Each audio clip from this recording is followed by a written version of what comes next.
And I'm Maria Devinki. Maria, how about we start by having you paint a portrait of what your life was like before the war? We was a family of 3 children and my parents, living in a small city in Poland, named Wojcislaw. And we come from pretty much a religious family. My father was pretty much involved more in religion than anything else. My mother operated a business. Was certain merchandise we couldn't get in that small city. She was importing all those things from different countries like Germany, Czechoslovakia, and other small places where we couldn't get this. We was making a very nice living with 3 children, very comfortable, 2 brothers and me. I have a brother, my oldest brother was 22 when the war broke up. I was 19, my youngest brother was 15. We all finished school as much as we possibly could. And the last few years before the war was a little critical because Jews didn't have the same privilege to attend a gymnasium or university. So I finished mine 2 years of gymnasium, and I had 1 more year to go, able to be a mathematics teacher. And that was forbidden already for me. I couldn't do it. So I stepped in and helped my mother to operate her business. My brother finished, he was an accountant, and he was working for a factory that was making parts for building supply parts in nature of chrome, brass, that type of material. And he was also a young man he was very religious, but he was accepted because he was very good in mathematics. I went to 2 schools. I went to a Hebrew school with the name Bais Yaakov.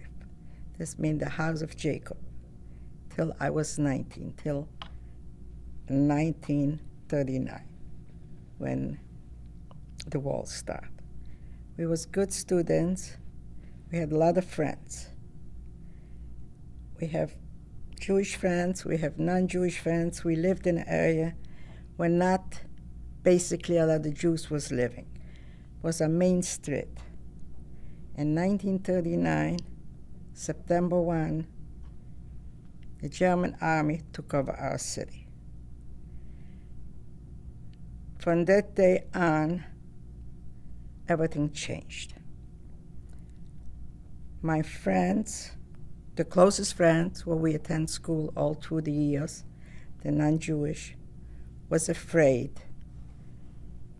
to be any longer close enough with us. They tried to separate themselves. We felt like we done anything wrong. We not changed. We the same people.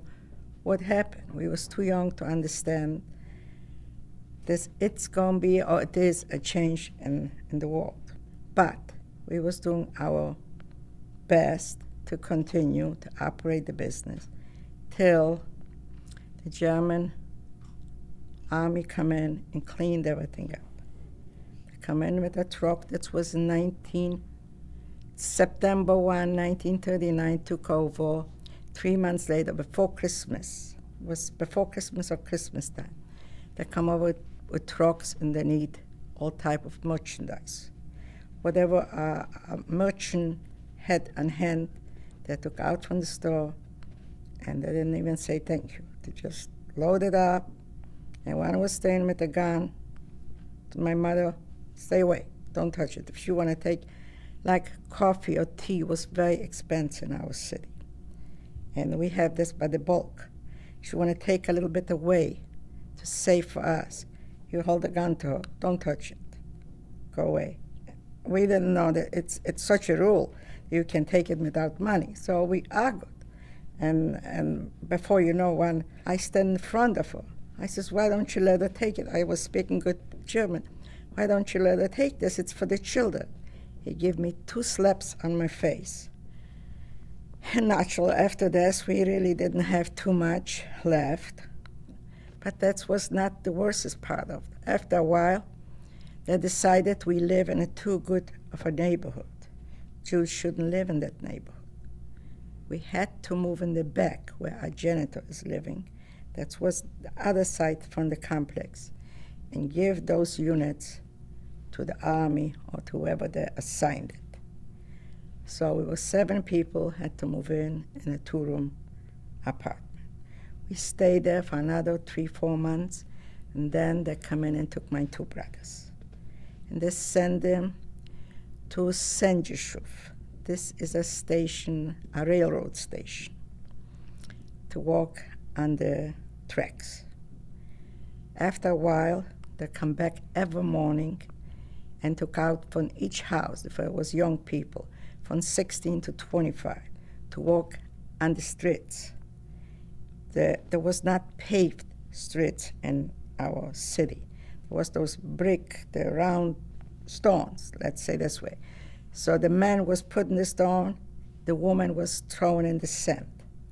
Every day, 8 o'clock in the morning, we have to concentrate on a block of 20, 30 girls and whatever men, and do that kind of work till the middle of 41.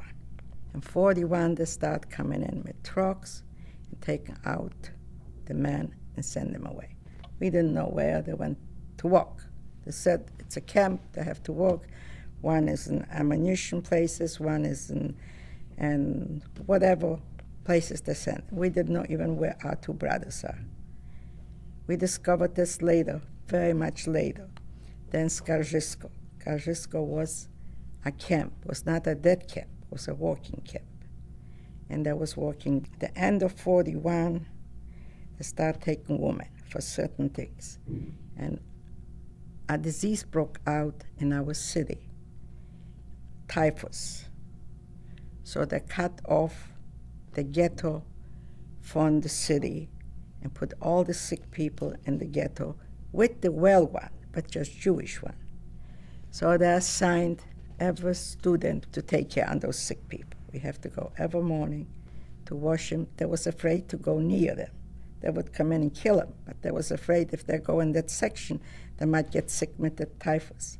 So they assigned us to go in to wash him, change him, feed him, if any food was available.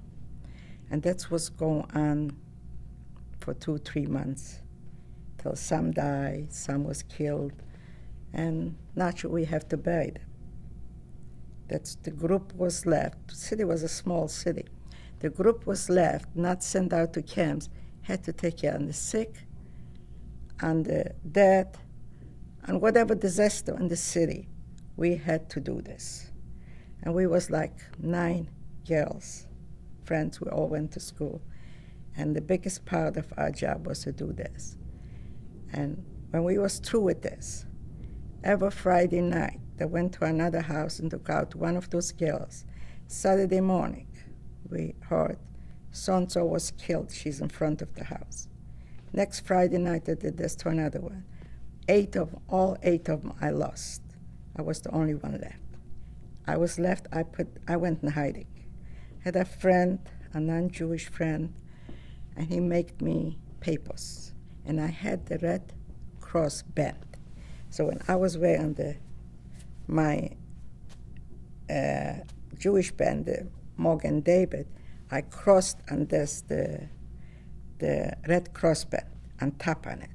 That's where I could go out in places where they didn't know me well and buy food or exchange for something or do something else or work for somebody, even clean a house or cook or something to bring home for my parents something. I was the only one left, so I decided I'm not going to be here too much longer because maybe next Friday it's time for me. I went to Krakow. There was a city 56 miles away from our city. I stayed in Krakow. I went to work there, and also on those papers as a non-Jewish person. I worked in a restaurant. I worked in a hospital. After a while, I was afraid what happened to my parents. My brothers were not home any longer. So I got back home. I got back to the city, and it was quiet. We didn't hear any more of those killings. There was no more young people my age any longer there. The majority was already sent out to all kind of work. So finally, whatever was left, a few men, older, younger, that took back to the railroad, to that station, and I was one of them. And I worked there till 1942. 1942, we heard in September, there was one time they come on with trucks and took as many as they could, but we didn't know. We thought all those people go to work. They come back next week or next month or whatever. In 1942, there was a police, a Jewish police, they called them, like they control the area where the ghetto is, and they give them the information to ask what to do, how to live, and when they need us. And one particular night, one of those policemen said, there's going to be a cleanup, a completely Aussiedlung of that city. I had a friend, actually was my boyfriend, my husband. We was hanging around for years. He come to me to St. Yishuv. He was working in a different area. He come to me to the railroad, St. Yishuv, and was telling me that news. And he said, we have to do something. I says, what do you want me to do? He said, we have to get married. I says, what is the big deal now to get married? My parents are not, my father was already, I forgot theirs. My father's not around anymore, my two brothers not around. What do I care to get married? He said, that's much save us. Because they say the younger married couple have a better chance than the single. So I thought to survive, you do everything. So we got married. Four couples got married the same night. After that happened, that was the 20th of September. 3 days later, the Gestapo come into the city, and there was 8 o'clock in the morning. They went door to door, and whoever was living in the ghetto knocked on the door, and old, young, whoever was left, out. And I seen my grandfather, 83 years old. He had a wife, she didn't see anymore. She was already also aged. He was holding her. So they didn't know why she didn't walk so fast, because she couldn't see. So they knocked her down, walking out from the door. She fell on the floor and left there. And they took him on the truck. And so it happened that they taken out from each house as many as was left, put on the trucks, and that was the end of that city. In that time, I was still working on that railroad. They picked us up from that railroad. They took us to Skaržisk. My brothers was there already. My brothers already had enough knowledge how to do and to make life easier. They give me advice. They say it's a chance for us to escape, but you have to be patient. And of course, I assigned for the kitchen because I was afraid I'm not strong enough, I'm not sizable enough to work on that heavy job, petroleum. So I signed for the kitchen. I says, I'm a good cook, I'm a good cleaner, I'm this. They took me in, and I peeled potatoes, and I cooked whatever I possibly could do for them. And my brother, the younger one, the 15-year-old one, got together with one of those main, whoever they are, in German I know better what to say, you lose the words. The Wachesteller, one of those with commandant, what he was taking care of his department, and he showed them that he has so many $20 bills. and his boots. And he let him have the boots if he let us all three go. He gave him his uniform, and my brother gave him his clothes and the boots. And the boots was $5 $20 gold bills. And he put us on a train, and we went back to a little city smaller than the one we lived. And somebody from the non-Jewish people was waiting for us. We contacted them and put us in hiding. 1943, January. We went into a farm and digged. In that time, I was married.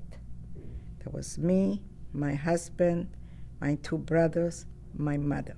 We didn't went all together, but little by little, that Gentile brought us together to that bunker. We digged a square of 10 feet wide, 6 feet deep, and we all was hiding in that. The beginning was me and my two brothers, then my husband, then my mother, then my husband's sister, 2 children. We was in that place several months. My husband had a lot of money because everything they took out from the store, they had a lot of merchandise stored between friends. They had textile business, the wholesale. And those people where he storaged everything, give him as much as he need every month. He went there for that.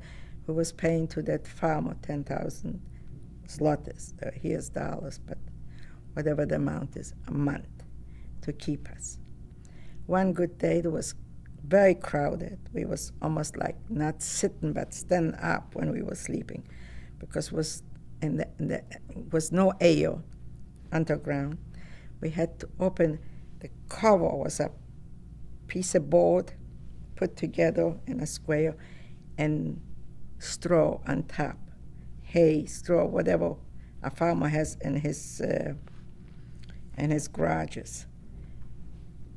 And we had to lift it up from underneath, to lift up that little things a little bit to get some air. Otherwise, the little light what we had a petroleum little light downstairs, went out by not having enough air to survive.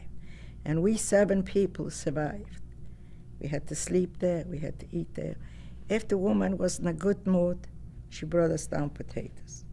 She boiled potatoes with the skin for the kettles, for the pigs, for the poultry, whatever.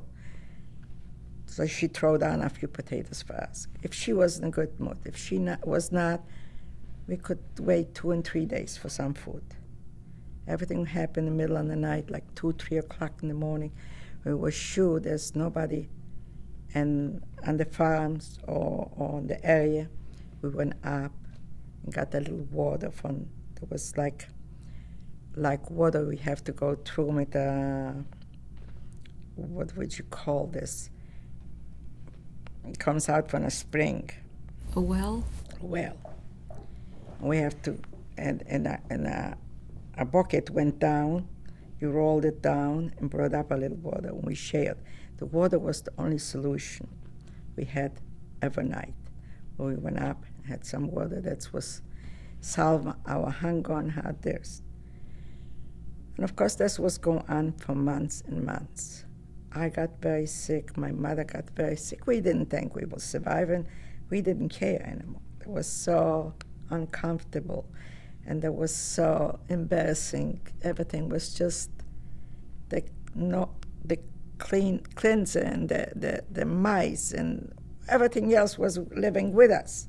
We slept with them, we ate with them. It was just not even, in one word saying, I really don't know what makes us, how strong a person is, what makes us think it's worth to fight this and to continue and try to survive. Because every day, the Gestapo come in on a farm for food. They need cattle, they need whatever for the army that's stationed all over in the area. They come in for food. And when they used to come in, the first thing they ask, any Judah here, or any Jews around on the farm. They was going around, and on those areas where they have any kind of suspicious, put the things from the rifle down to point up, or the ground that's soft.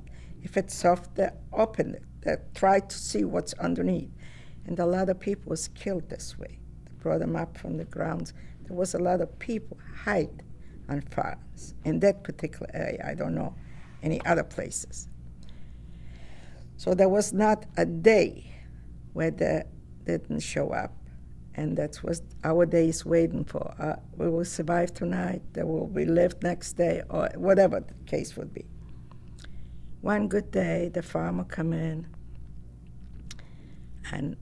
this was a Sunday.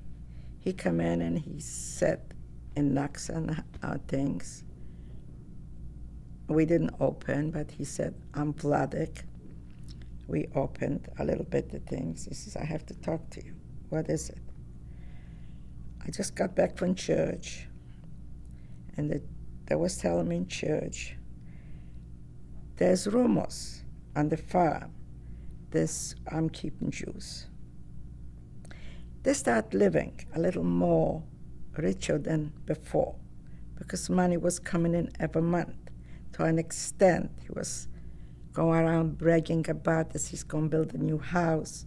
He's going to turn down what he has. And his wife was going to the city and buying better clothes. There was kind of rumors, suspicious. So we know after that discussion, we have no chance to stay. So we all packed, dressed, and as women, the man and the woman, dressed as women, and put in some kind of a little cover-up in a basket with eggs. Everyone was having a basket with eggs. We had to walk 7 miles to 11 o'clock in the night. We did this. We walked through a post where some soldiers was stationed in that place, and the post was staying in front of it. Of course, you have to watch it like a watchman. He asked us, stop in Germany. Wo gehst du? And we always speaking good German. He said, we're going from the market. What do you have? Eggs. He said, go ahead. Eggs, he didn't need it. If he would probably say kielbasa or sausage or something, yes, or vodka, he probably would stop us. We said eggs. So he let us go. He said, go. He didn't know whatever we are. We went to that other farm and settled there. We didn't have too much money left. Most of the money went to that farmer. But the other farmer, and all those things was done by a Gentile. He was an army man. He was in the Polish army on the underground. And he did this because I went to, the friendship was that was doing business in our place, in our store where we have in that city. But I went to school with his brother, went to gymnasium. We was close friends. And he felt sorry for me. He wanted to help me. So he was the one to put that whole things together with that farmer and tell him, I'm overlooking them and don't do any harm to them because you be in the same situation they are because I'm going to be in their side. So he kept us as long as he wanted. The other farmer, he went to the other farmer. He told them, they don't have any more money. They're not going to be able to pay you. But I will reward you. They have homes. We had beautiful homes. My husband's side was very wealthy. And we had a beautiful home. Whatever, the wall is not going to be forever. And that was already in 44. If they're not alive, I will reward you. And that the old man trusted him. He says, okay, I take him in. And they built the same things underground, and we stayed there till the end of the war. In the meantime, was still a shortage. Even he needs some money. My older brother went out to the city in the middle of the night, Saturday night, In 44, April 15, to get his clothes, he had a couple of suits, some jackets, some other stuff, tried to bring it to that farmer, tell him go sell it, whatever you get for it, $10, $20, something will help you for whatever. And when he went to pick this up, the man said, I buy the suit from you, how much you want? He said, whatever you give me. I give you $30. Okay, he said, $30 better than nothing. He took the $30, walked back, tried to come back to the farm, was 7 miles from the city. He followed him, he killed him, and took away the $30 from him. By 1945, January, we start looking over. We went upstairs, one things, we hear airplanes going back and forth. 3 days later, he come down, and we heard the planes back and forth on our farm. We didn't know why and what is it all about. 3 days later, the 18th of January, he come down, knocks. He said, you can come out. Everything is okay. I don't know it's any Jews around or any of your family or any of your friends, but the Russians are in your city, 7 miles away. They didn't come to the farm. They come to the main station, wherever, to take over. We was afraid. We didn't trust them. We were so scared of everything. Everybody talked to us, but nobody was honest with us. We didn't want it. We said, no, we stay here. Don't worry about us. If you don't have to bring us food, if you don't want it, just leave us alone.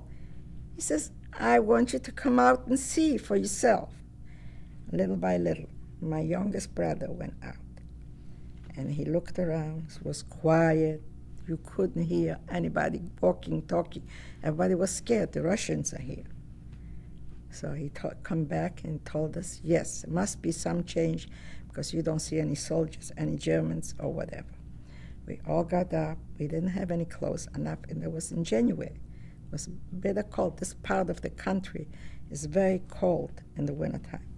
We didn't have any clothes because everything we had in that period of time deteriorated. And if anything was good, the farmer wanted. And we gladly give him because that's all we have to offer. So she gave us blankets from the horses, what you cover a horse at night. We cover ourselves up with the blankets. We had no shoes. We walked the 7 miles to the city.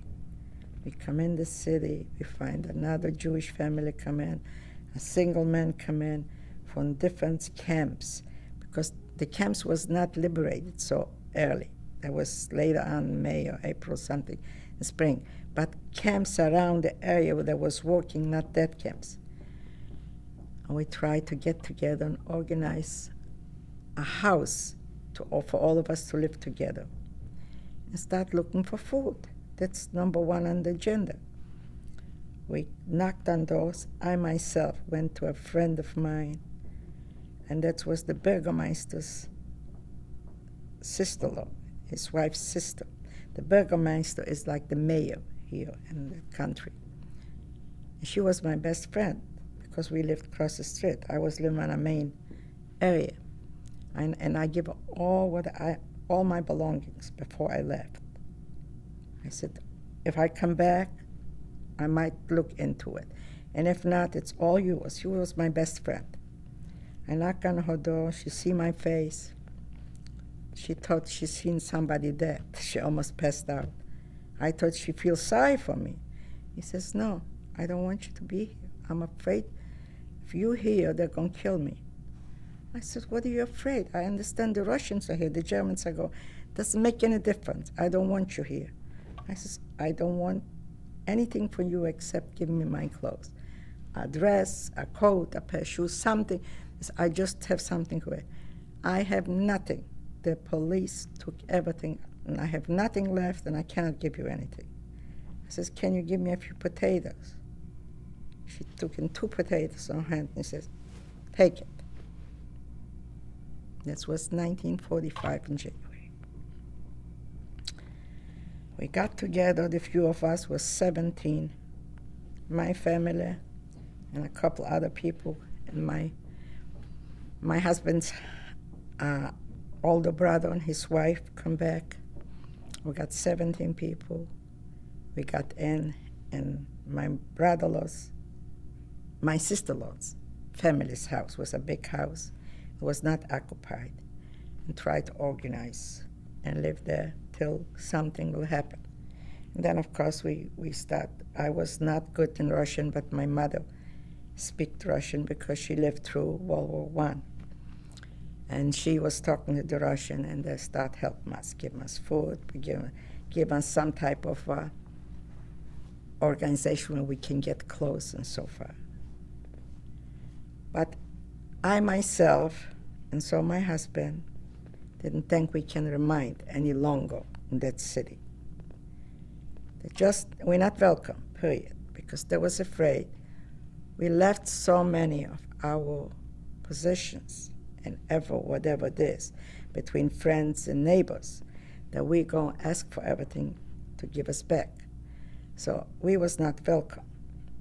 They didn't feel like anybody should ask for anything. We should be dead. So we packed our stuff and we went to Sosnovitz. That was not far from the German border. We settled there, and I started doing some type of transactions with people, sewing, buying clothes, selling dresses, whatever I could. I bought old clothes, fixed it, resold it, and opened a grocery store. And I was going back and forth to that city, to that small city, buying groceries and bringing them back goods from big cities, what they didn't have, like sugar, like cigarettes, like matches. That kind of thing was a shortage. You couldn't get it for no price. So you get any type of food for this. We exchanged this. One good day, my brother and my mother and his girlfriend is still in that small city. I went back to that city and I told my brother, it's no place for you to stay in that small city. There's no future for us here, period. We have to look for some country to go and forget about Poland. We went through too much, and you see there's not just a matter of Germany. The German didn't appreciate us, but now our friends, we raised with them, we lived with them, we went to school with them, and we did a lot of things for them, and now we see how they feel about us. And he said, okay. And I rented a place in Sosnovitz for him and for my mother and wanted to come there. He came with me, looked everything over. He liked it. In the meantime, he was having business too. He was good mechanical. He bought an old truck and fixed it and went back to cities, bought old clothes, old shoes, old things like that, did some adjustment in it and sold it, make some type of transactions and able to survive. Where I suggest this, he said, okay, I go with you, we check, and he went with me, and he liked it. He went back home to pick up my mother and his girlfriend. That night, that was May 1, 1945, the R car come in and killed him. He was 21. The R car that was against the Russian, against the German, and against the Jews. The R car was going on all through the war, all since 1939. There was an organization against Hitler, against his army. If they could do something wrong for them, they do. They did, of course. And so was they didn't like the communism either. But they occupied the country and they had to live with it. If they could do some harm, they did. But the same talking, they didn't like the Jews either. So that was the end of my other brother. So I was left, me and my mother and my husband, and the whole crowd. We was a family in that city of 96 people from my mother's side. We was left, the three of us. We was in Sosnovitz, for a while. I brought my mother there. We stayed there for a while. I says, I was making money. I was doing very well. I said, no, I cannot live anymore in that city, in that country. I have to go. I want to sign up. Or they was telling me that you have, the highest was telling me you have 2 privileges. But how soon, we don't know. You can sign up for Israel. You can sign up for the United States if anybody will sponsor you. My husband had an uncle in Brooklyn, in New York. He wrote him letters back and forth that we would like for somebody to sponsor us. We don't need any support. We're young, we can walk, we can do anything possible. It's just this, sooner is better. And of course, he was trying. He was an older gentleman from, who knows, from what age. And he was trying. He was retired. If you don't have any business, you can really not sponsor too many people. We was 3 people to sponsor. So we went to Germany, to Regensburg. My son was born in 1946. We stayed in Germany till 1950. We assigned for a visa, but this was take time. But we decided we're not going to stay, not in Poland, not in Czechoslovakia, not in Germany. Europe is not any longer for us. We have to go where we'll get over with this and go on with our life, if possible. In 1950, our visa come in, and they send us to Regensburg, to Kansas City. We didn't know anything about Kansas City. We want to go to New York because his uncle lives in New York. They say, no, there's too many arriving to New York and settling in New York. They say we come in just to visit my family, and they never want to leave. Like, this is our haven, this is our place, and everybody, for some reason or another, had more confidence in that big city of New York. I say, what I know about New York, what I know about Kansas City, whatever they send me, it's a city. I'm starting from scratch. Life begins today.